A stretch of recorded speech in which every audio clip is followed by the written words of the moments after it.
just after 12 o'clock. Welcome to an extra in the ASGBI educational webinar series. We're going to look today at the challenges of the open abdomen and the management and benefits of early active treatment.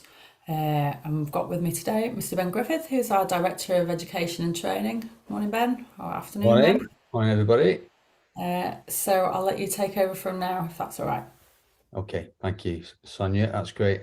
So it's a good time to talk about this after a weekend on call.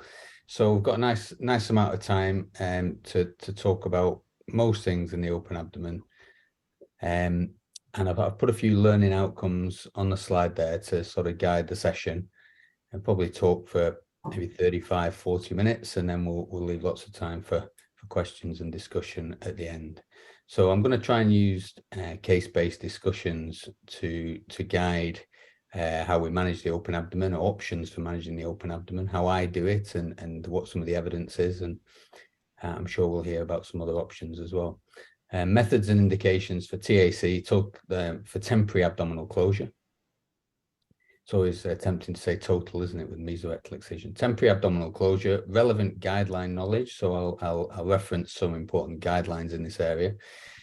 We'll tell you how to use negative pressure wound therapy with mesh-mediated traction, and some of the indications for it, when it might be a good idea and when you might not need to use it.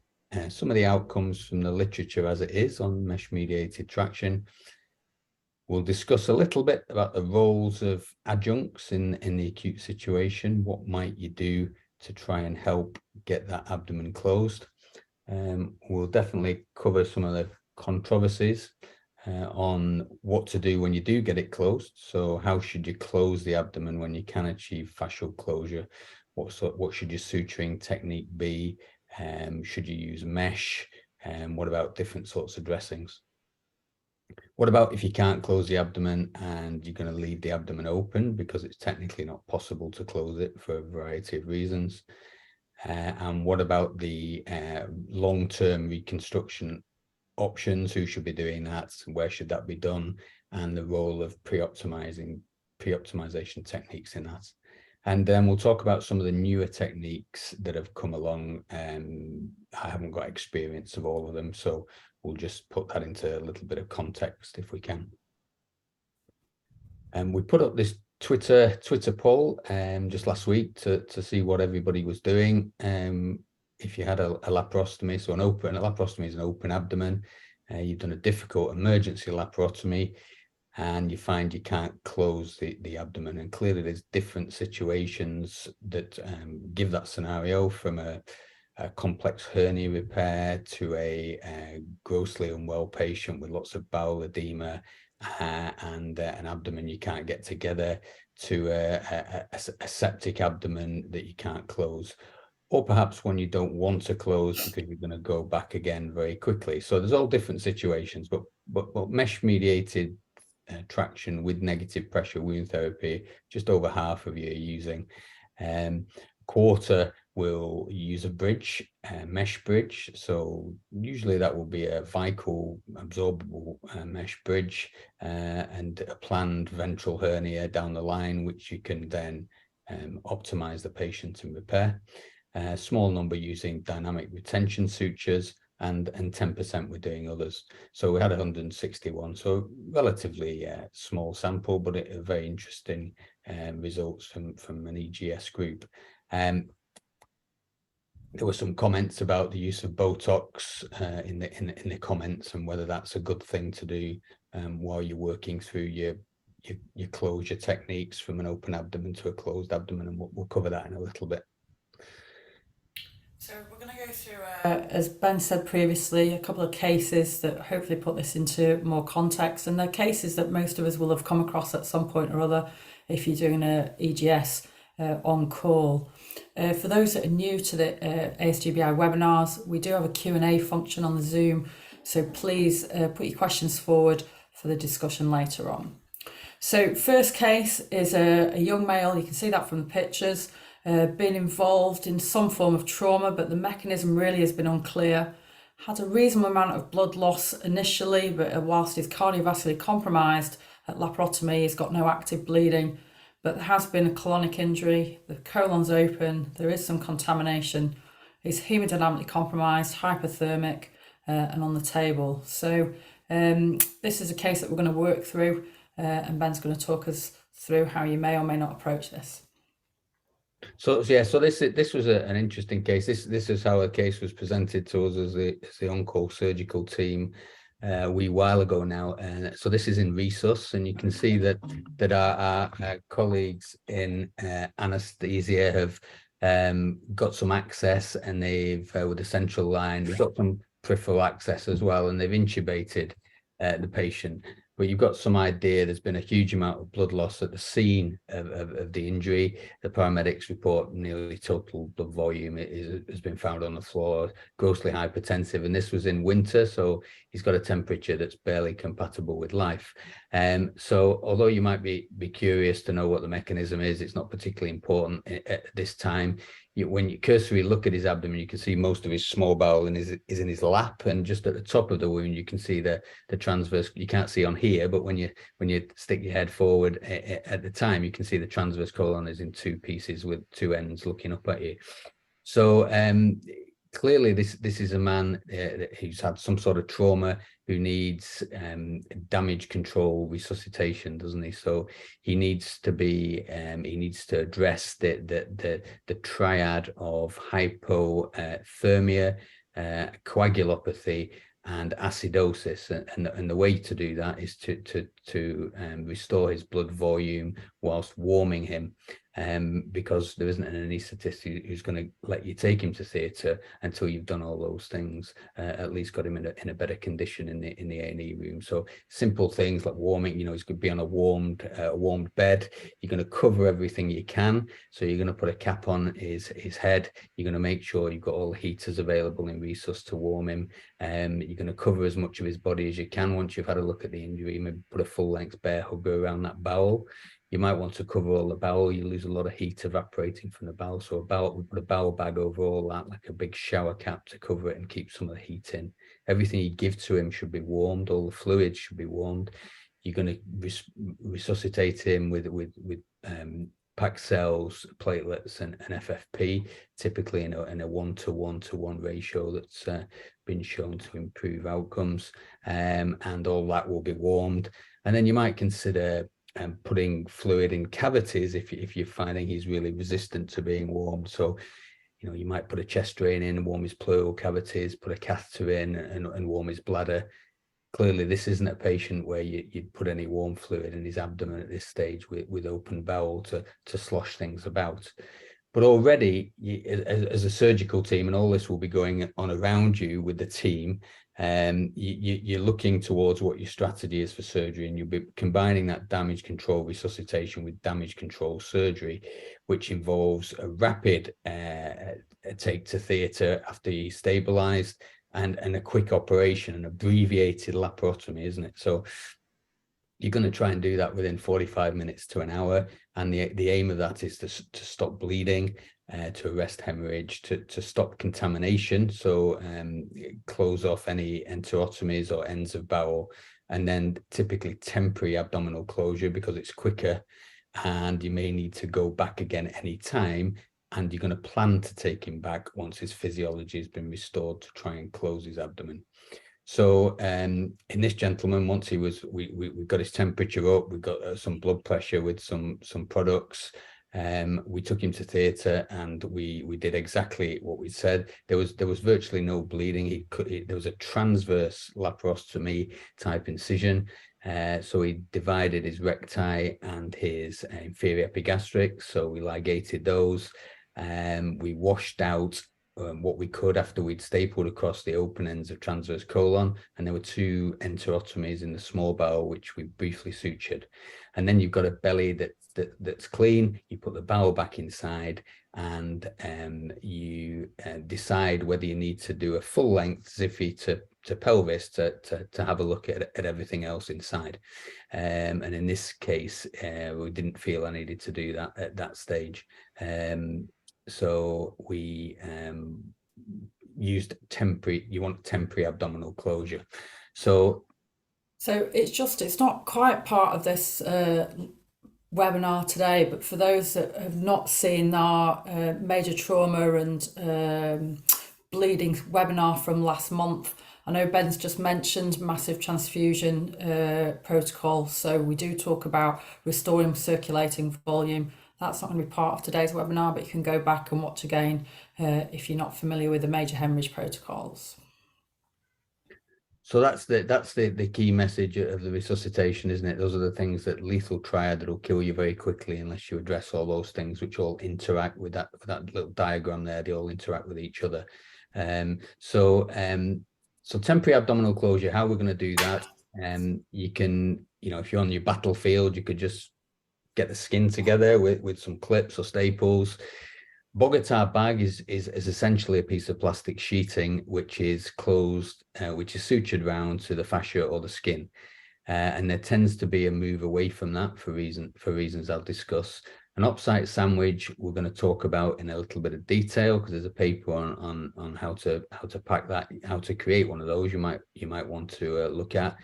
Barker's vac pack is essentially a homemade Blue Peter, if you like, vac device with using swabs and drains connected to suction to take some of the fluid away from the abdomen. And that's the problem with the Bogota bag. The fluid just stays under the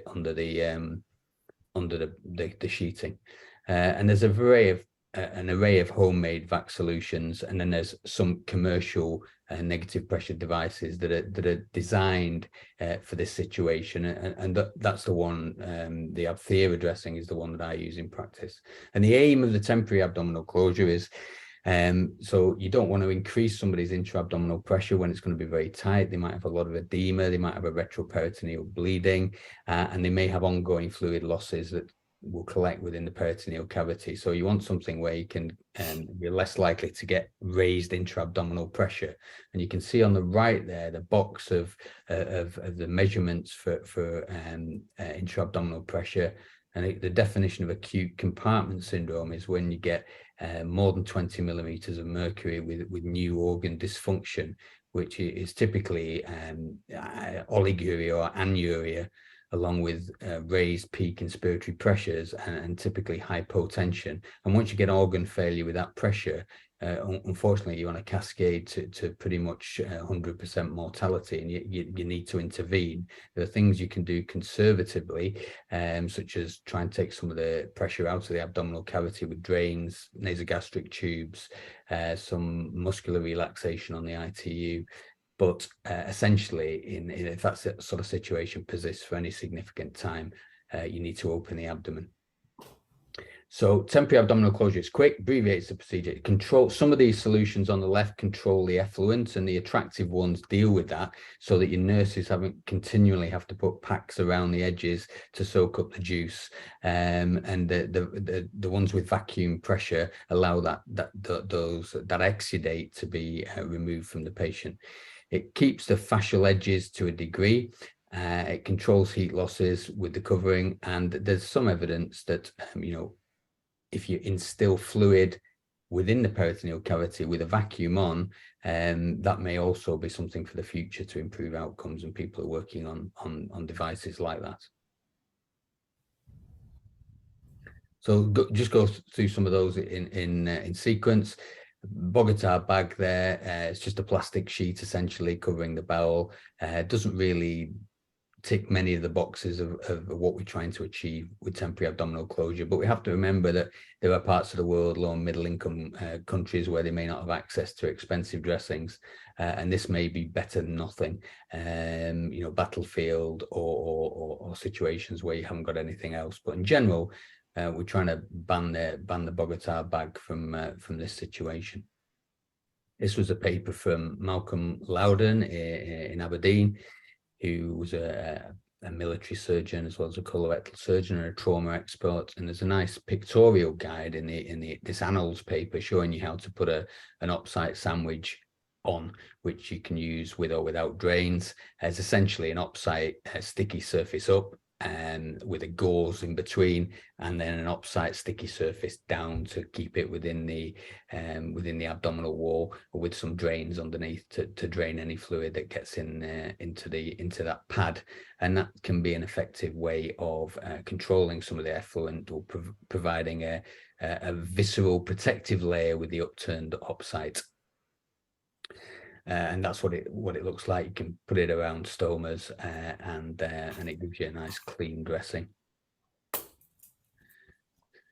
Barker's vacuum pack is very, very similar. The key thing is to have a layer of what's called a VPL, a visceral protective layer, in front of the bowel, between the suction, whatever you're using, whether you're using foam or swabs, because you don't want that in contact with the bowel, because what you're worried about in an open abdomen is a fistula.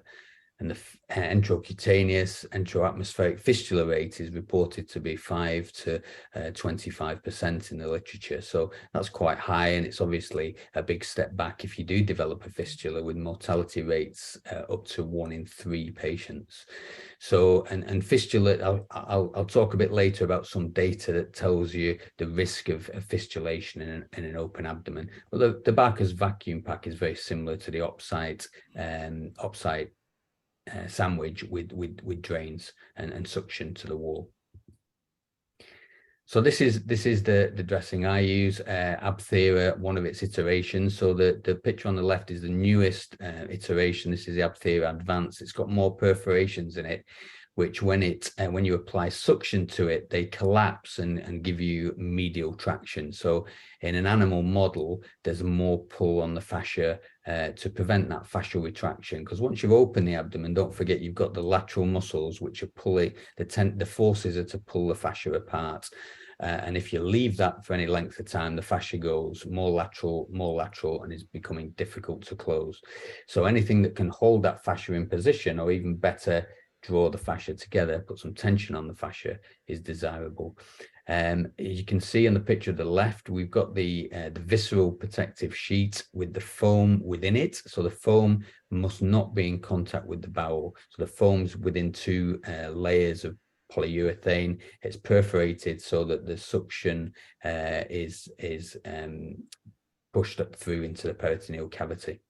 And then you put your foam on top of that. You cover that again with the adhesive dressing, and put your tracker pad on top to give you 125 millimeters of mercury pressure, and that will take fluid away from the abdomen, and the visceral protective layer will go down the lateral paracolic gutters on either side, which will stop the adhesions from the bowel to the peritoneum that again prevent you medializing the traction when you try and close the abdomen. So keeping the abdominal wall able to slide over the gut. I've got some diagrams to show how that happens. So that's the data from 3M to show their animal model data to show that the latest model, the advanced dressing, gives you that medialization over the old dressing, which didn't have so much perforation. Okay, so this is a randomized controlled trial looking at Abthera and Barker's vacuum pack. So this was published in the Annals of Surgery. So, and it was a very interesting trial because it basically showed no difference. It didn't use mesh-mediated traction, but it didn't show any difference in fascial closure rates, any significant difference, or the amount of fluid taken out of the abdomen. But it did show significantly increased mortality in the Barker's vac pack group, which it's not immediately clear why that is, but it appears that Abthera is a safe way, an effective way of temporary abdominal closure. So in a cross section on your CT scan, this is somebody with a hernia, but it's just a principle of showing you where the device goes. You've got the lateral abdominal muscles and your rectus complex just medial to that. And this is the peritoneal cavity. You're obviously not going to affect the retroperitoneum, so you've got to be aware of that if you've got retroperitoneal injuries, so in trauma. But this is the area you're going to apply your pressure to, and your green line is where the VPL goes, right down to the angle with the lateral abdominal wall and the retroperitoneum, so that you don't get bowel stiffness sticking to the lateral abdominal wall. And then in the middle, you're going to have your foam. So eventually, when you come to close your abdomen, you might want to use a negative pressure wound therapy on a closed wound, and we're going to talk in a bit more detail about what to do once you've got your wound together and how to get it together. But this is the data on whether you can predict who's going to get a fistula or not. This is a good paper from JAMA Surgery. It's about 10 years old now, but it was over 500 damage control laparotomies.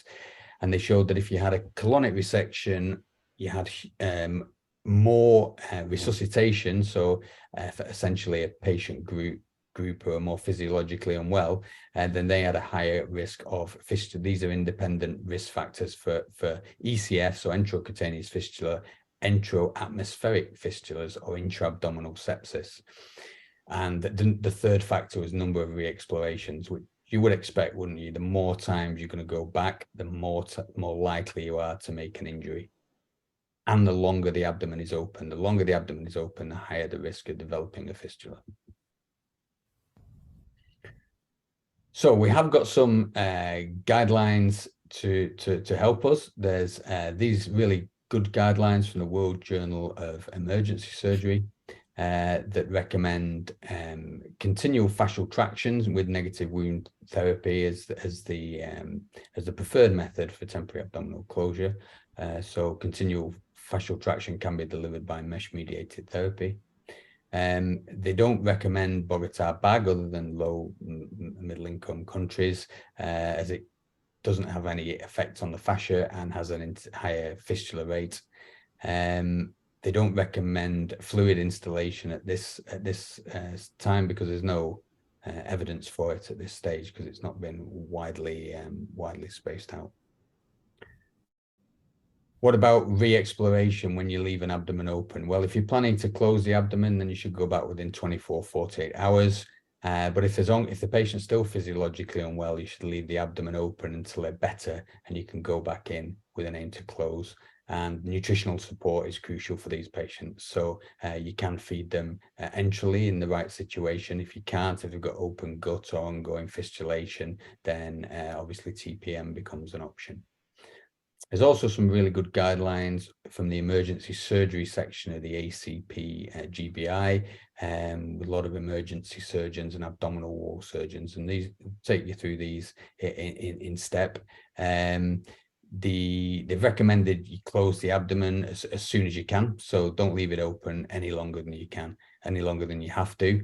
And once it has been closed, so it's clearly been a difficult abdomen to leave it open, they recommended you should monitor the intra-abdominal pressure to make sure you don't get an acute compartment syndrome and to check that things are going the right way. There's different ways of doing that. The most common way is to put a manometer in the bladder. So you empty the bladder, you put an installation of 50 mils of saline in the bladder, and then you can use a bedside manometer, or you can hook it up to your arterial line to get a measurement of that and a trace. How often you do it varies between units and trauma units or critical care units, but at least twice a day is my practice. And in units where you have big abdominal wall practices, they're often very familiar with doing this on a regular basis, and it's part of the general nursing care. So, and again, they recommend a visceral protective sheet, and I'll show a paper showing you how important that is. And they've recommended commercially available dressings are used whenever possible. That's level 1 evidence rather than sort of homemade devices, because they've obviously been made for that purpose and are more effective because of that. And if you go back in to tighten the mesh or to leave the abdomen open again, you should change the dressing, change the abthea every 24 to 72 hours, depending on when you're going back in. So what about closure? So suture according to best practice, we'll talk a little bit about that and what that looks like later on. If you can't close it, then mesh-mediated traction is a good option along with negative pressure wound therapy. And I'll tell you how I set that up in a later slide. If you're going to need access to the peritoneal cavity, again, it makes, if you're going to have to go back in, but you can close the abdomen, it makes sense to put mesh in to hold that fascia. I'll let you read through the rest of these guidelines for time purposes. They're freely available on the ACP website. Try and avoid mesh in the abdominal wall if you can. The only situation where this appears to be a good strategy, if you're going to have an open abdomen, is to put an absorbable mesh and to close the skin and accept that you're going to get a ventral hernia if you're planning for a ventral hernia repair down the line. So what about when should you take the patient back to theatre? If you're doing damage control laparotomy, you're going to take them back the next day or the day after if you can for trauma, or otherwise it's based on the clinical condition. Generally, you try and take a patient back every 2 or 3 days if there's a strategy to close the abdomen with mesh. And then there's the recommendation on feeding that we've talked about. If you can use the gut, use it. You may have seen the classification of an open abdomen, the Bjork classification, which ranges from 1A which is a clean open abdomen, essentially without any adhesions to the abdominal wall, right down to the horrible fixed frozen abdominal peritoneal cavity with a fistula. So grades 1 to 4, not commonly used in clinical practice, but some of the literature use this description. It can be useful to describe your findings when you're in the emergency theatre. So that's the most commonly used classification.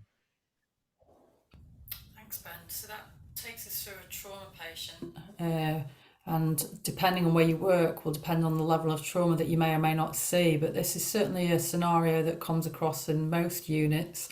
And again, it's a real life case of a 47-year-old who's got metastatic colorectal cancer, had had a high anterior resection after a neoadjuvant therapy with synchronous liver resection, and typically did what patients do, which is become quite unwell and unstable at day 6. Patient had some feces in the drain, was rapidly deteriorating, and therefore rather than proceed with a CT scan, I think it's clear what the diagnosis is, and was taken straight to theatre. Laparotomy, and it was a laparotomy that performed. The patient had an anastomotic leak. The bowel was edematous, the anastomosis taken down, a colostomy fashioned, and the rectal stump over stone. But really due to the degree of edema, unable to close the abdomen. So the scenario now is what do you do if you can't close? And if you can close, would you do so? So I don't know if you want to talk us through that then.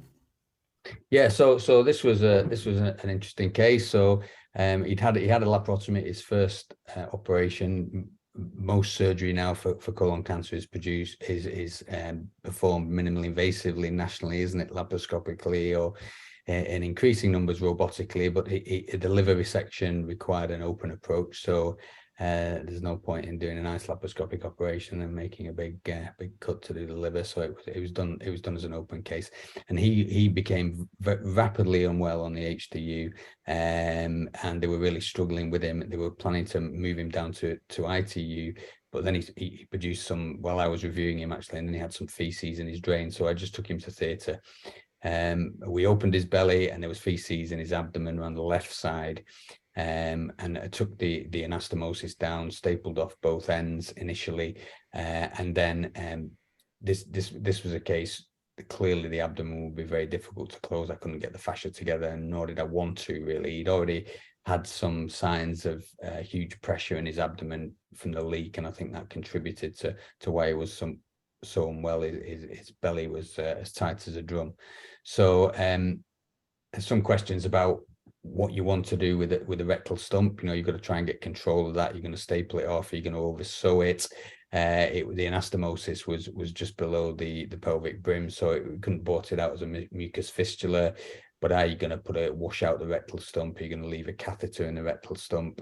And what you're going to do with the top end. So and the other thing to say is once you've controlled the colon end, so the proximal end, are you going to bring that out as a stoma, or is this a man who's so poorly that you'd rather just go in and wash out his abdomen and leave the end stapled off? Because we know that's safe for a short amount of time, and you can feed patients parenterally whilst they've got discontinuous gut.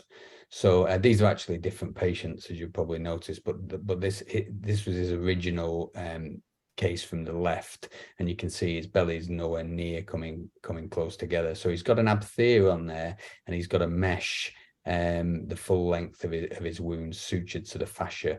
And I've not made that too tight at the first attempt because he was desperately unwell and he had very high pressures. And what mesh do you use? I use the heavyweight mesh, the sort of cheapest one I can find. I don't think it really matters as long as it does a job of sitting there and putting some tension on the fascia. So I don't think there's any role for using really expensive meshes in this situation. It's just a mechanical piece of inert material that's going to be thrown away at the end. So but you can see from the photographs to a number of patients that have had this technique that you can progress to getting the wound nearly closed, and the photograph on the right is one that you're probably looking to close next time. And the way we do that is, well, there's different ways of doing it. You can reef the middle of the mesh with sutures to shorten the width. Or you can, what I do is to take a strip out of the middle, so typically a couple of inches, and then suture straight down the middle to shorten the width and to bring the fascia together. And that's what you can see has happened in the middle photo, with some sutures down the middle there. So typically we do that every 2 to 3 days, and you can usually get the patient closed within 2 to 3 weeks. The literature suggests if you haven't done it by sort of 3 weeks, you're going to struggle to get it closed. And the question is whether you try some Botox in the lateral muscles to try and medialize the fascia, or to aid with medializing the fascia. The data on that is limited but promising. And most of us were taught that Botox doesn't really work properly for several weeks, and we tend to give it 6 weeks, sometimes 4 weeks before an abdominal reconstruction. So is it going to work in the few days while you're trying to get this closed? But I guess if you're working to a target of getting your abdomen closed in 3 weeks, it might have some action in that time. And there's a systematic review, which I'll allude to a bit later, which talks a bit more detail about that. So this gentleman had his bowel ends left inside, his abdomen was washed out, and he had his belly left open with an abthera vac. So several returns to theatre. Eventually, I think next time we took him back, we brought out the colostomy, left a catheter in his rectal stump, and we got him closed within 3 weeks. Here's the Botox papers at the bottom. So there's a systematic review from Neil Smart and Rhiannon Harris when they worked together in Exeter, which showed not enough evidence to recommend it wholeheartedly, but some promise in the quality of the research that's been done in this area so far to suggest that it's a technique that may be of value. And a nice letter there for the BJS from Rhiannon in her early series when she moved to Wales as a consultant, to show that in the 5 cases of open abdomen they used it with there, they were able to get them all closed using Botox, and they thought Botox was safe, feasible to use in this situation, and may have some benefit. But I think we'll probably need some higher level evidence before we roll this out. Botox is quite expensive, although the side effect profile is very well tolerated. When you can get the abdomen closed, there's very good evidence for prophylactic mesh. So you take your mesh out that you've done your mesh mediated traction, but whether you use a onlay mesh, because this isn't a hernia, you wouldn't tend to use an onlay mesh in a hernia repair. But this isn't a hernia, this is prophylaxis. So a mesh strip down the front of your on top of your closure, or a retrorectus mesh, has been shown to have a very good basis in the literature, and is in a lot of guidelines now. But it's very low pickup, a very low take up of this in the elective situation, and the evidence in the emergency situation is very limited. A lot of people think this will probably have value, but the evidence isn't there to support it in the emergency situation. And again, the small bites, closure technique using 5mm bites, 5mm from the fascia, 5mm apart, with a proline suture, 2-0 proline suture, without tying it to each other. So, and using suture length of a minimum of 4 times the length of the wound is the recommended way to close an abdomen based on the Stitch trial in the Lancet.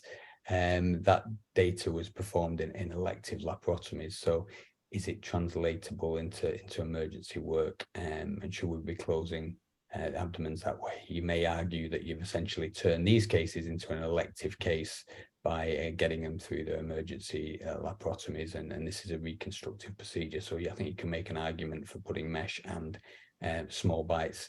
We know from this data. So this is data from Peterson, who pioneered this technique in Sweden, that shows you can get at least 80%, and some units are reporting approximately 90% closure with mesh-mediated traction. But if you look at the bottom, the incisional hernia rates are very, very high. So after emergency surgery, we're probably looking at 15% 1 year, 23% in a randomized controlled trial at 3 years, but here you're looking at 40%, of which 35% go on to have repairs. So once you've had an open abdomen and you get it closed, the incisional hernia rates are really, really high, and I suspect that's due to the physiology of the patient, but also we're probably not using the best techniques we have to close the abdomen at the minute. This was the Annals paper that showed how important visceral protective layer is. So this is the layer with that doesn't stick to the bowel, so covers the bowel and allows protection of the bowel. And you've got a fistula rate of just under 3% versus a quarter in the control group in patients with secondary peritonitis. So typically your perforated duodenal ulcers, your perforated colons and small bowels would fit into that category. And they were a decent group, propensity matched, from, again, published in the Annals. So that was a very high quality paper. EHS, what happens if you got a burst abdomen? Well, they recommend the small bites technique, and again increase and say in the emergency situation, which is a burst abdomen, the decision about whether you use a mesh or not to augment your repair should be at the discretion of the surgeon. But this is a heterogeneous group, and this isn't reflected in the current classifications. The European What? Okay, so I don't know. Somebody was speaking then. It wasn't me, but it was me. So I don't know quite what happened. Some videos recorded over an old slide. But this is the final group. So we've got trauma. We've got septic abdomen after a complication or presenting as a perforation. And this is the abdominal wall hernia. So what do you do? And it's a heterogeneous group, so it's very hard to be didactic, but there are cases where you can't close the abdomen, and you may wish to use dynamic mesh-mediated traction with negative pressure wound therapy for these, although there are other options depending on the type of hernia. We know what you should do with these cases. I'm talking again, so there's some pre-recorded material there. You can use your CT to... This is a patient with a complex abdominal wall hernia. You can see a big lateral defect with no muscle, a little bit of lateral muscle on the right-hand side, but a big loss of domain that you can see measured there that tells you you're gonna, if this was an elective case, you're gonna have to use Botox and probably component separation to close that. But you can see in the middle, you've got some dilated small bowel. So this is an emergency case. So this isn't an abdomen you're ever going to get closed.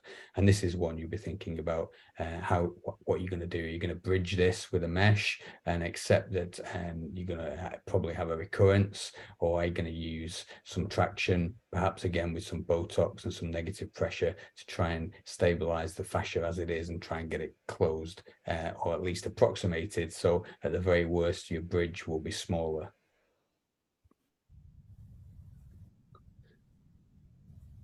And on top of the morphology of the hernia, so these patients should have CT scan, is the classification of the hernia. So you'll be familiar with these wound classifications. This is a CDC one, ranging from clean to dirty, and depending on whether there's been a perforation, the quality of the bowel. Here you can see this is from one of my colleagues, actually, a slide.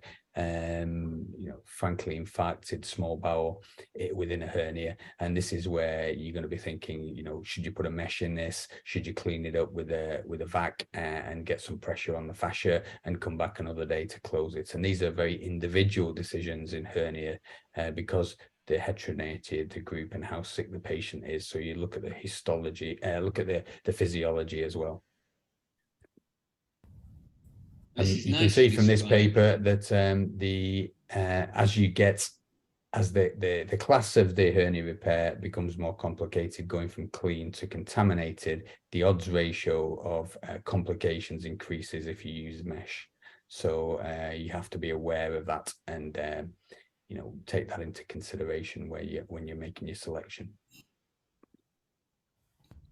So your technical considerations for your hernia, entry is vital.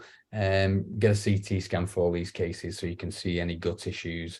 You can evaluate the hernia in terms of loss of domain, what's in it, what are the lateral muscles like. Leave the sac. You'd never know where you might need it. You might need it as a barrier between your peritoneal contents and what you decide to put on top. Preserve the skin, because you're ultimately going to need that. Don't make holes. Enterotomy awareness, your complications and your mortality go up every time you make an enterotomy. So meticulous adhesiolysis with your favorite technique. Keep the omentum, again, useful barrier between the gut and the outside. And we've talked about closure techniques. These are some of the techniques which I haven't used before, which are described in the literature.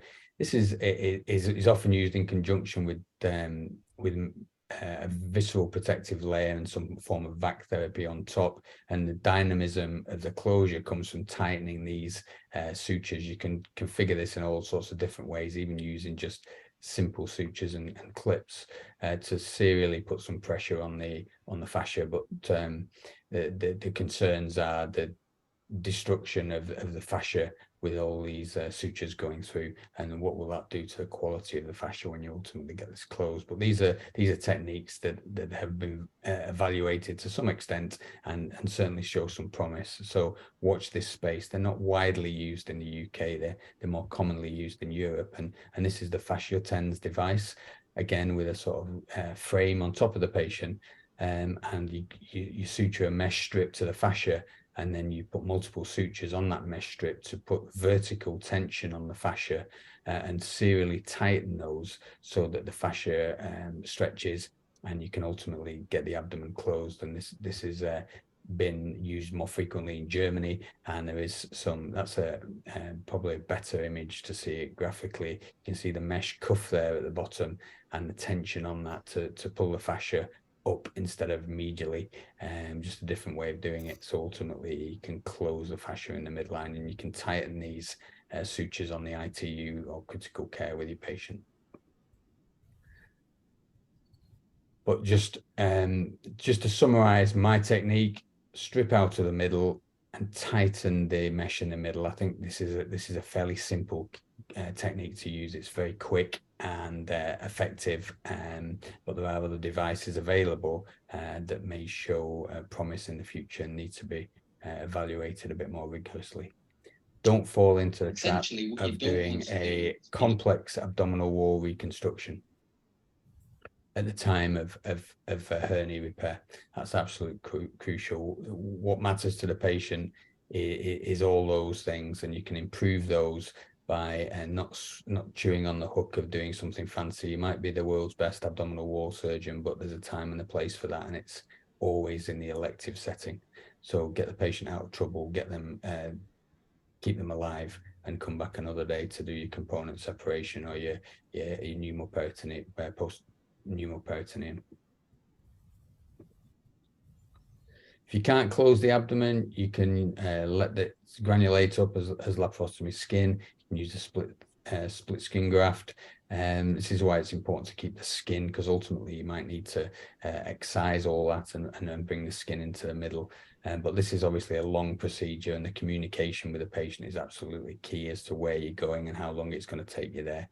Absorbable mesh is felt to be reasonably safe in this area, although no techniques are fistula risk-free, but will often lead to a hernia, although interestingly not always. And you can come back another day and do your abdominal wall reconstruction. With your variety of techniques, with your robot or your laparoscope, and use all the adjuncts available, including your Botox and your preoperative pneumoperitoneum.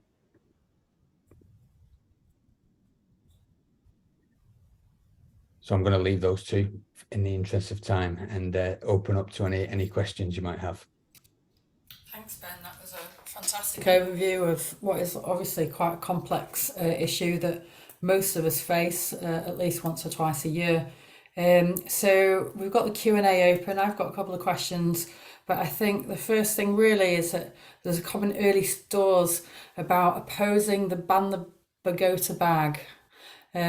So either you or your evil twin who's been popping up in the background want to I think you've justified it in your presentation, but anything you want to say about Bogota bag aside from what you've put in the presentation already? Yeah, I think it's better than leaving an abdomen open with nothing on it at all, probably marginally, but it doesn't really address many of the aims of temporary abdominal closure. So and it's been associated with fistulas, so it doesn't deal with the fluid, it doesn't deal with the domain loss. But if you haven't got anything else, so you work in an institution or a country or a healthcare system where you haven't got any of what are relatively expensive dressings, whether you're using the Abthera or a rival company's device or a piece of mesh or the dynamic sutures or the fascia tens, they're all expensive when it comes to a sheet of plastic, which you can just cut from a bag of saline. So, I take the point that it's not relevant to everybody, but if you have the option, then we shouldn't be using Bogota bag. Okay. And then a technical question I think has come up. So you talk about using the Abthera dressing with the intra-abdominal protective layer and then doing a mesh mediated closure with mesh over the top of it. So you can go back, you take the patient back to theatre every couple of days to change the vac dressing.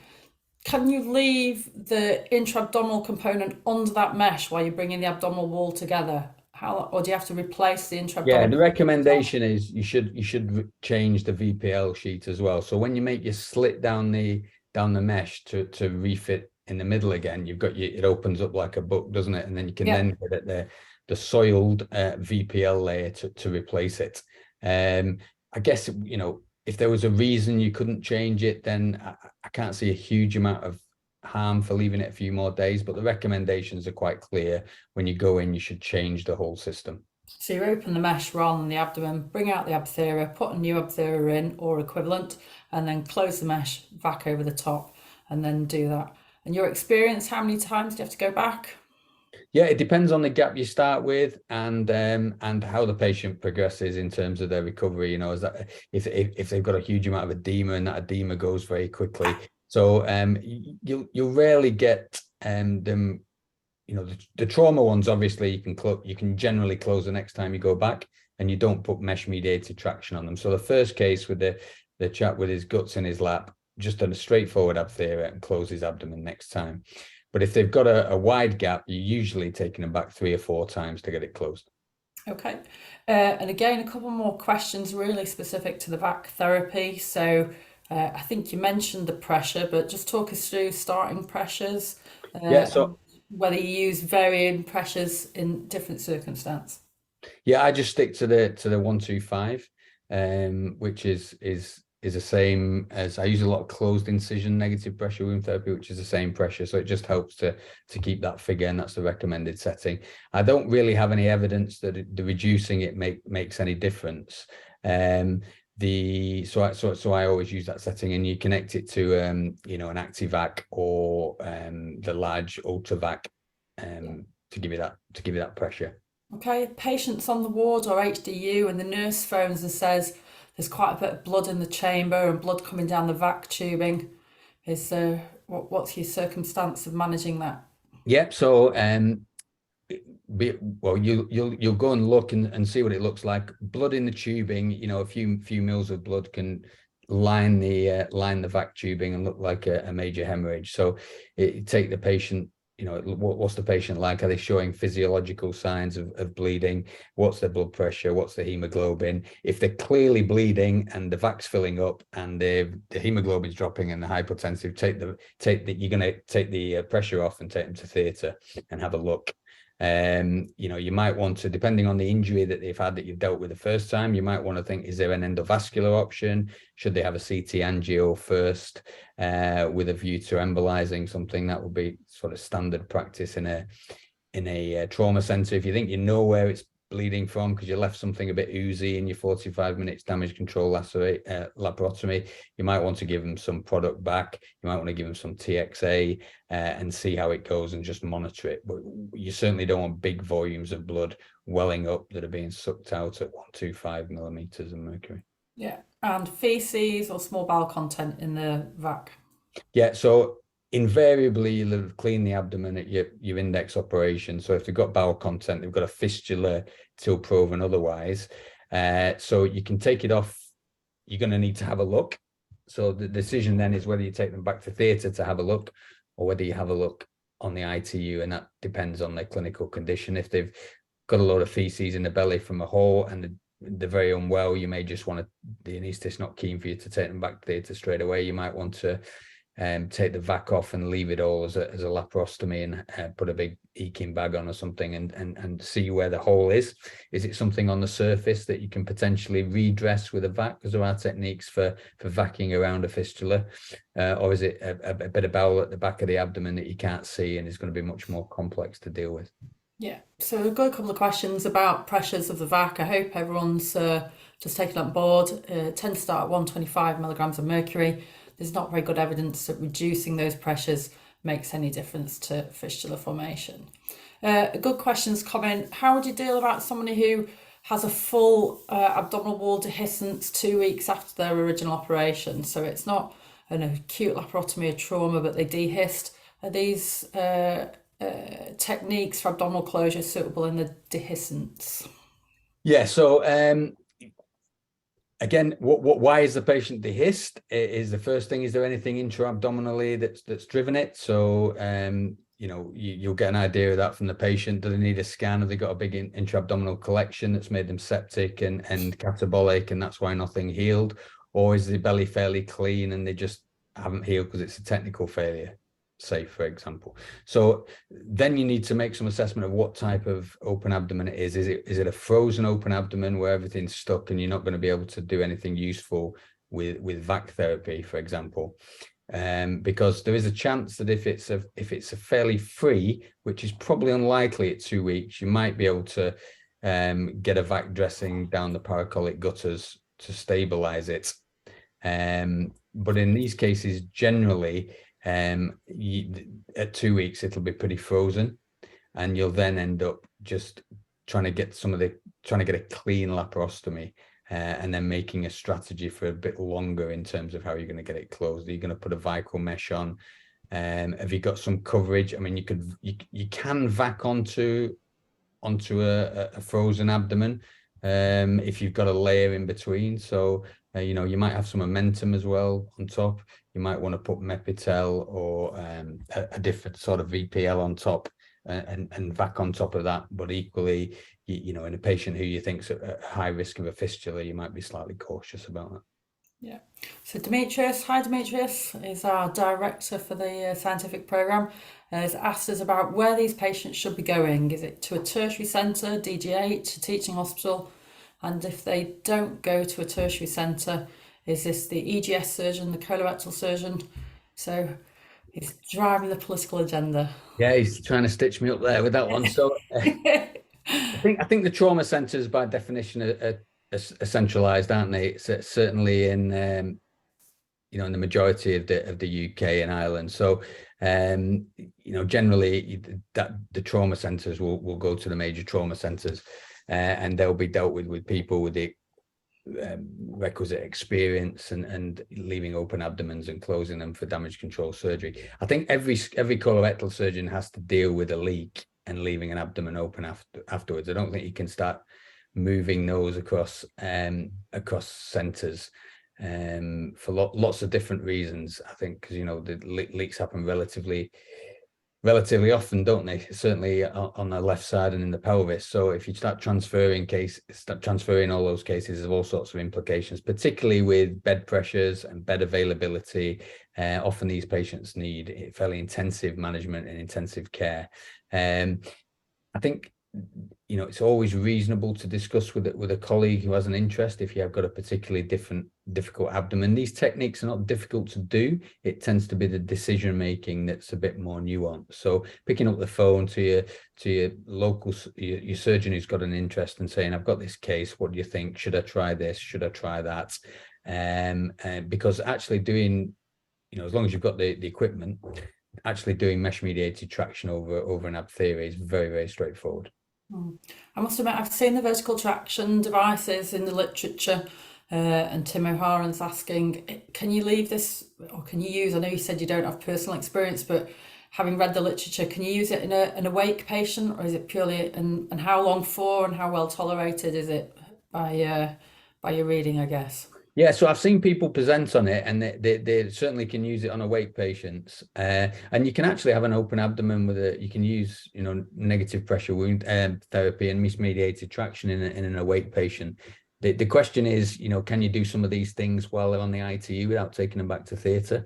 Because theatre is such a precious resource, isn't it? You often can't get there, when you want to. So, yeah, they can be awake, and I've seen them on for weeks and even months in some cases with difficult abdomens to close. I've seen case presentations of that. So I suspect that the place of it will be more clearly delineated with time, but you can leave them on for long periods in awake patients. But clearly, it's not particularly comfortable having that device on your abdomen. So Yeah, I suppose I'd be wanting that off after a couple of weeks, I think. Pneumonia and respiratory complications and DVT and PE from being, I guess, bedbound with it. It doesn't look like it's something you can mobilise with quite well. So probably not something for everybody, I suspect.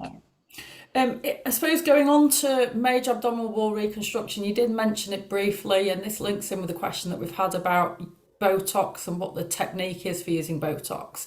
So in 2 points really, who should be doing abdominal wall reconstruction? Is that the jobbing general surgeon? Is it an expert? Should they be referred out? And if so, is it those guys that should know about how to use Botox, or is it something we all should have familiarity with? Yeah, so I think the situation for Botox in emergency surgery is not defined. So I don't think we can recommend it wholeheartedly. I think it is much more well defined in the elective situation. And I think as far as I know, virtually every abdominal wall unit in Europe is using Botox now, or certainly the majority of them are. I think it's down to complexity, and I think there's so many cutting edge abdominal wall units with an MDT, with prehabilitation, pre-optimization, and a wide range of techniques and tools to do those techniques. So experience with doing some of the more complex techniques like robotic repair or TARS or any form of component separation, actually. So I think if it's a straightforward incisional hernia repair with maybe something like a reeve stopper, I think the majority of surgeons could do that as long as you're trained and you're happy. But I think the complex techniques, certainly with those that need a lot of pre-optimization, should be done in units with an interest and a proper setup to deliver that service. Okay, and then last question is from Gareth Bashir. You talked about isolating an enterocutaneous fistula from the VAC. Is there a brief description? We've got about a minute left about how you might go about doing that. Yeah, so I'm not an expert. So fistulas are dealt with in sort of special centres in England. So I haven't got wide experience with this, but there is a special device with like a cuff that goes around the fistula if you can isolate the fistula, and then you vac the rest of the abdomen around it. So you're basically isolating the fistula as a stoma and vacuuming everything around it. You'd have to see the kit. It looks really nice. I think we've only seen one case that I've been involved in, and it needs good nursing care. And in my opinion, it should be managed in a specialist intestinal failure unit, of which, there's an increasing number now. Brilliant. So that brings us to a close. We've run out of time for questions. I know there is a question again about Botox. You can go back and review and re-watch this. It'll go up onto the website as an on-demand service. So those papers that Ben mentioned about Botox, for our viewer who's not necessarily had the answers he was after, you can go back and have a little look. So I'd just like to take this opportunity to thank Ben. He's put loads of time and effort into providing this webinar on top of Friday's webinar last week. So he's webinared out.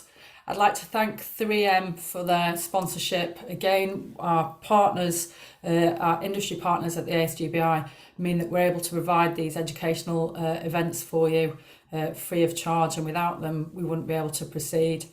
And it just leaves me left to, if Vicky can put up our reminders, just to tell you what else is up and coming from the ASGBI. So later on this week, we've got a webinar on Thursday night looking at how to set up an emergency general surgery service. We've got a webinar looking at bleeding in emergency surgery, how to avoid the scalpel. That's next month. Looking at how to optimise patients in June. And then looking at all things hernia, which will follow on from this webinar at the end of the year. We've also got registration open for the ASGBI Congress in May. That's in Harrogate. For trainees that are there, we have got a trainee village with on-hand robotic, endoscopic and suturing stations. The Breakfast Academy, which runs on from last year. So if you've not registered, please do so. Thank you very much for your time, and we'll see you again soon.